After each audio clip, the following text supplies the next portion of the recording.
Hey everybody, welcome back to my layout. This will be a layout update for September 2017.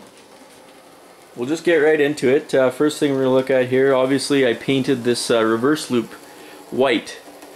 And there's a couple reasons I did that. We'll just kind of pull back here and I'll give you more of an overview.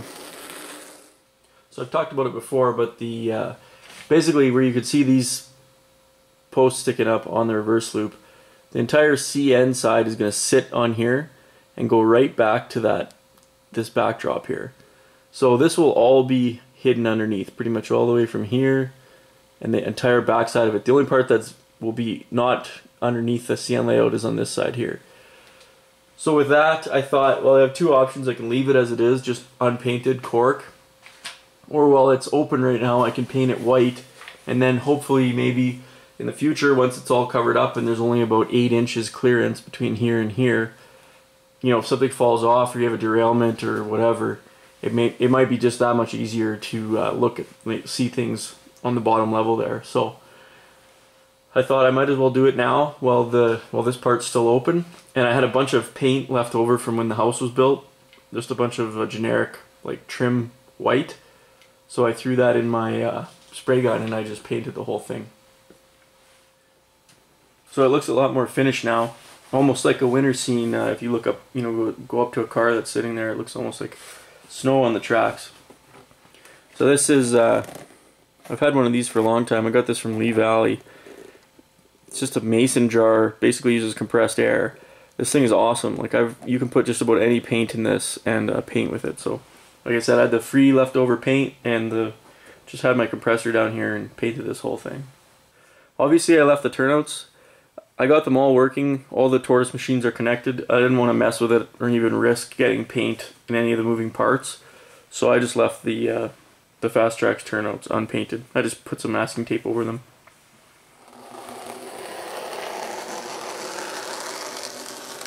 And while we're over here, I want to talk about, I forgot to talk about it last month, but I think the month before, I was showing you guys how bad a kinks I had with my first attempt at laying Flextrack on these curves. I had talked about how I was going to use the scraps from the Flextrack's PC board ties to fill in these gaps and then solder fix the kink, use the track gauge and then solder the rails. So I did do that and they turned out awesome. Like I was able to get all the kinks out. And even some of these really bad ones, the worst ones were here on this corner. There you can see one of the PC board ties, so it's just soldered here. And you can see the gap cut in the center there so you don't get a dead short. But it worked really well. This one here was the worst one on the whole loop. And you can see, just by looking at the ties, you can see how bad it was. Even with the extreme zoom on the lens here, which really kind of exaggerates everything, you can actually see the kink in the ties, but the rails are perfectly curved. I set that template down in there and then soldered them to the PC board ties. So if you ever have kinks, that's one way of fixing them after the fact. I don't suggest doing it this way. It's probably way better to lay it down right the first time. And on my next loop, that's what I'm going to do. But if you do have a kink, this is a way you can fix it after you've laid the Flextrack, and you don't have to tear any Flextrack up. This here is that was the worst kink on the whole thing. So you can see on this one I used 2 scrap pieces of PC board. And I just soldered the outside. I didn't solder anything on the inside, just 2 on the outside. So pretty much what I did was I got one right first, then put the track template on it, and then got the other one, used the NMRA gauge to gap them, and then solder the other one on the outside. And even if there is a lot of tension on it, like those soldered joints hold really good. Moving along over here on the CP electrical hub, I got some more bus wires ran.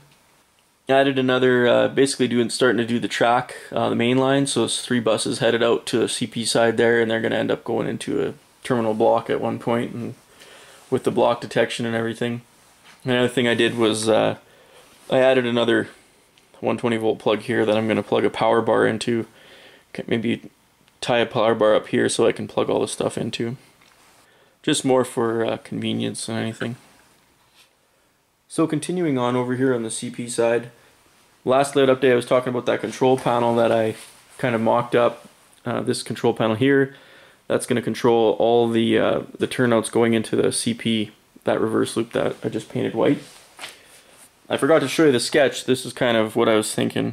That's probably how it's going to look. I don't really know how else to do it, but kind of a triangle thing like that to angle it up. I think that's what it's going to look like in the end.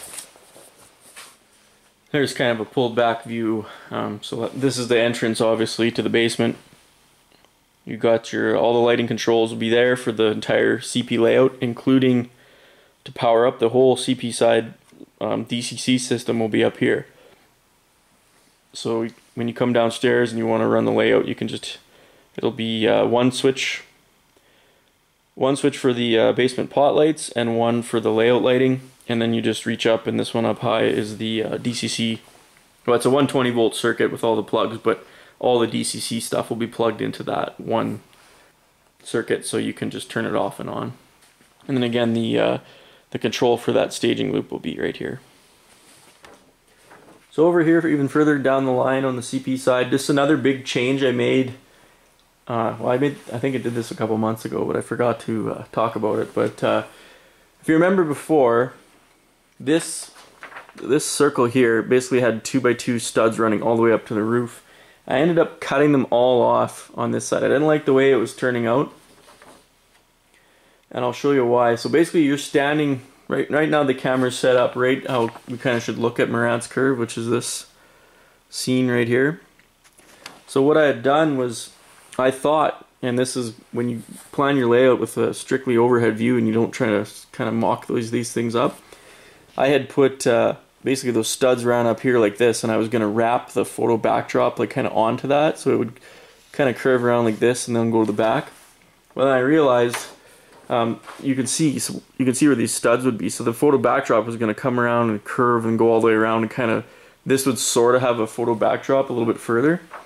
But the way it was, you just can't have that mountainous scenery in the background. You can't put that on a curve, otherwise it would look super weird. Like it'd be almost like taking this piece of paper and going like this, and that's kind of how it would have ended up looking. So what I've done is cut those off so that I can, on that backdrop, will be able to go up there like that. And what I'm going to do is just basically have a sharp point here. It'll just end, and it'll be the dividing point between this side of the layout and the back side of the layout. It's kind of hard to explain when it's just bench work like this, but I think I made the right decision. One downside is that this scene got a lot bigger. So now this is like a solid 4, maybe 5 feet from here to the backdrop. Luckily, 2 or 3 feet of that is all river, because like you can see in this photo, the river is a huge part of the scene. But basically that circle is now all going to have to be trees. So that could be a real, maybe not a good decision, but I think the backdrop will look a lot better. And when you're standing here and trying to, capture the feel of Marantz curve, I think that's going to be a better fit for the backdrop. This angle shows it a little bit better, so you can see it's a straight wall now, and then it just slightly curves.